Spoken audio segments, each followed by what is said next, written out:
What's up, guys? We're back here at Atlas Empires, and they did a little mini patch in the background, so everyone should have this now, and that's going to be changing the Catakillers. So let's take a look at the new range of the Catakillers. The Catakillers now apparently have a 5-tile range, it looks like,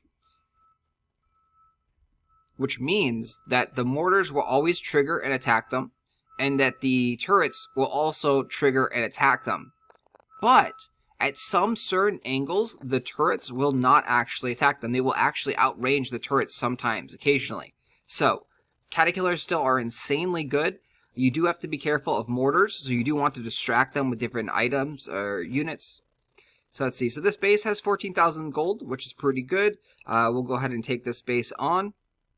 It does look like it's fairly easy. Catakillers are still incredibly strong, but they're not just drop them all down, run away, and don't look at the screen.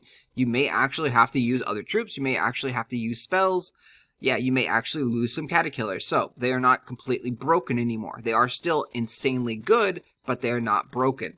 All right, so let's go ahead and do this. Let's go drop down a golem on the top here, and then drop down some Catakillers.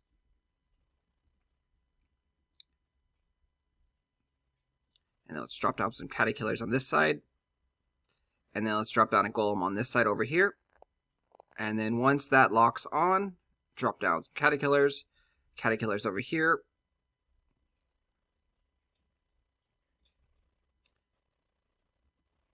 And we can go ahead and drop down the glubs there.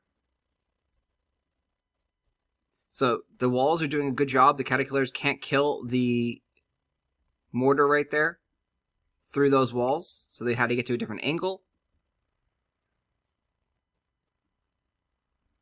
And you can see now all the defenses are almost down. We just have one turret to go. And there goes that turret. So it looks like we did lose 2 golems, probably 2 Catakillers would be my guess right now. But we are going to get 100% on the base, it looks like. Let's see if there's anything on the corners that we missed. So overall, a very, very good change on the Catakillers. They do need to, in my opinion, nerf them down a little bit more. The Catakiller damage should be nerfed as well. So they should probably do half the amount of damage that they currently do. Because this is kind of ridiculous still, that you can just drop down a bunch of them and they will just shred all the structures and then shred all the buildings. Like, when you're making a troop, every troop should have a reason to be used. Catakillers currently pretty much do everything. They do a massive amount of damage. They attack defense structures. They have a good amount of range.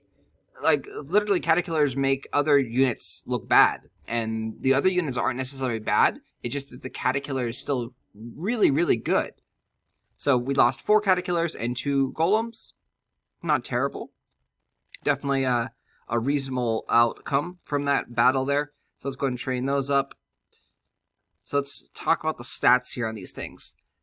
So I like a big change that they did in the last update was they changed the damage per hit to damage per second. So now it's DPS. A lot of people are familiar with damage per second. Well, that means how much damage they deal every second. The Catakillers, though, is a little misleading because they don't constantly fire nonstop, and their damage is spread out over time.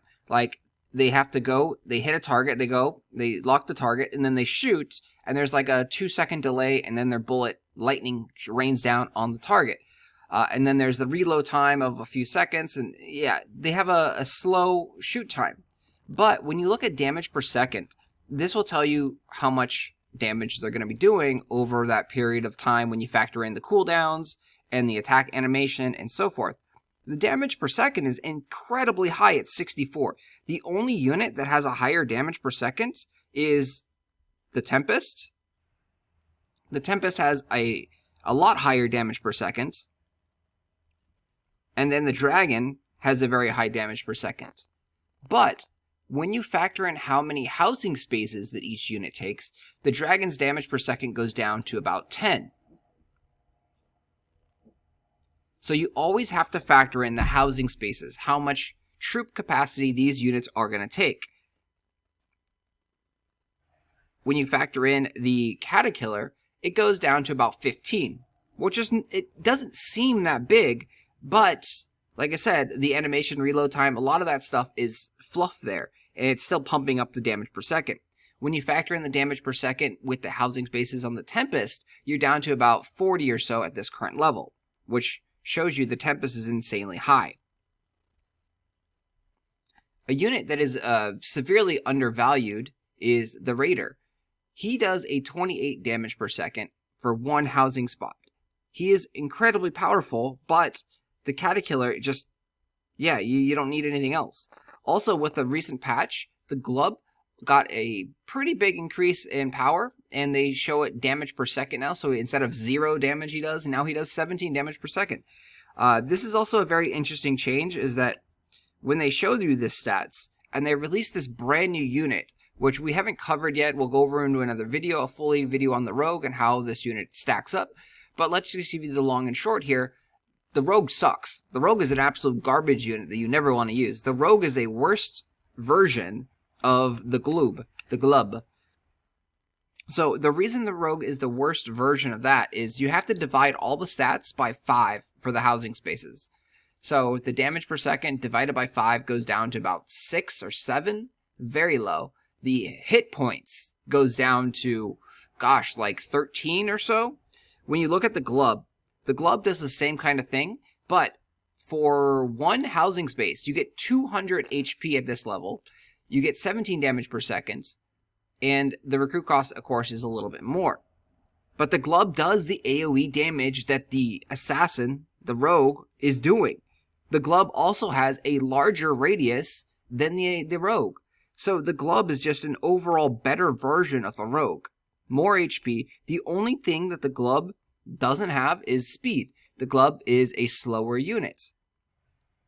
But, so it goes back into design philosophy. Every unit should be valuable, every unit should have a purpose, and every unit should be different. So overall, good change on the Catakiller, but they definitely need some work. There's also a change that the Hand of Reach should be accessible in the world map now. You should possibly be able to find it in treasure chests, maybe. We're going to go do a walking exploration a little bit later today to check out and see if we can get some Hand of Reach, find out where they drop from. But yeah, that should be available in the world. The other big change that is really, really good is the outposts. So this outpost change is amazing. You can now collect a ton and ton of resources completely for, very small amount of Eagle tokens. And you need to have friends in game. So let's show you here. We're going to collect these outposts. Nice, speed up timers. And as of now, it looks like you can still have a bunch of friends. It looks like there's no friend cap. We have a lot of friends in our friend list. And to simply add a friend is very, very easy. So you go up to your character portrait. You click on your character portrait. You click over to friends. So in the middle there. And then you type in the player's username. So our username is Jason W. If you want to add me as a friend, please do. Gladly accept everyone that sends me a friend's request. And you can see down here we have a lot of friends already. You have a button that even says load more. And more and more and more. Like I said, we've gotten a ton of friends. And that's what you want to do with this new system. So you go over to inbox. And now you can see friends requests. Cool. Got a new friend. And what you're going to be able to do is you're going to be able to ask your friends to help level up your outposts. So you can see we got some legendary outposts right here, which you would think would be really, really good. And they are. They are a great thing to donate to. But if you really want to min-max this system... Uh-oh. Our inbox is crazy. It's empty. Alright, so like delay there. If you really want to min-max the system, you want to go for outposts that are about to expire. Oh, we got attacked. That's probably why the delay on that inbox was. So, there's 2 legendary outposts right there, but there's a rare one right here that's going to expire in 2 hours and 17 minutes. Let's go click on it and let's go donate. We're just going to donate 1. And you can see it's in our outpost area. The reason you want to do that is you're going to get rewards very quick. If you click on the other one, donate. Alright, so that's in our outposts. So you want to look for ones that are expiring very soon.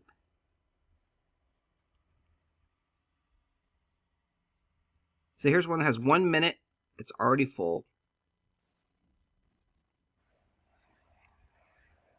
So just think, if you find an outpost that has 1 minute, you can click on it, drops 1 eagle token down, and then get the loot, and then just keep doing this over and over again.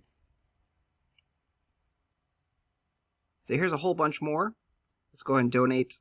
These are 2 hours. Oh, it's the same one.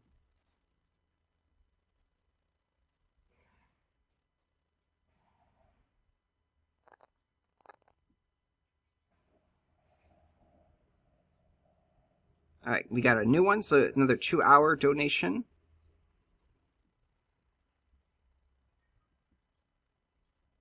Yeah, so scour down your list and find ones that are very close to being openable. So it looks like these are all expired. That means we're going to go back up. Oh, we have another friends request. Another friends request. Friends request.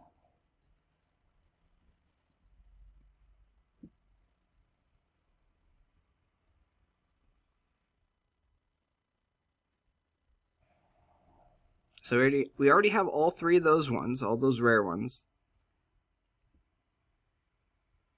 So let's take a look at this one. This one's full.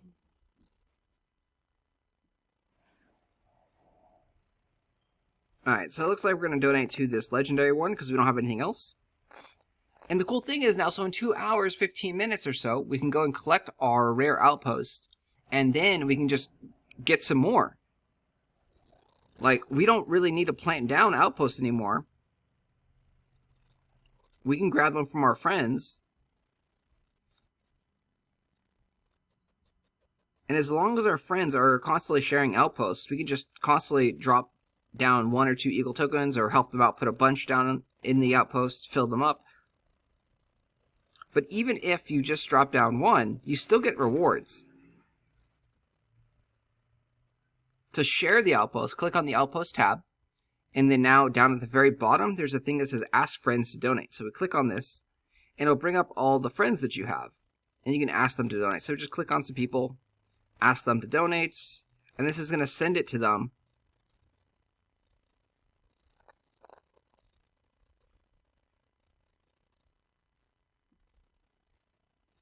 So same thing, let's go to this next one here. Let's send this off.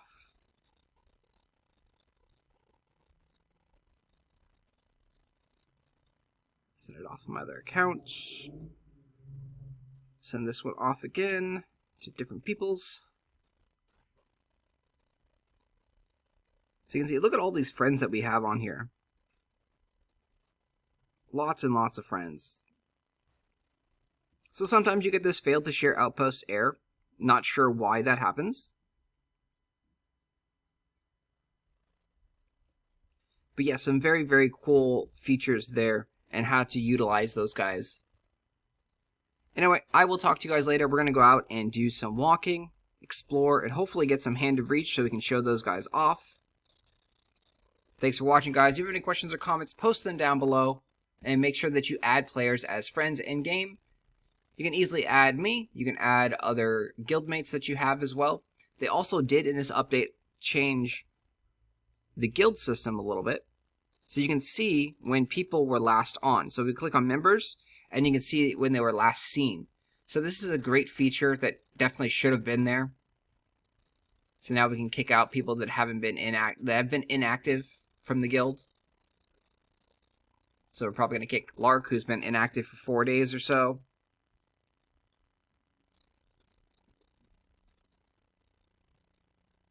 Alright guys, I will talk to you guys later.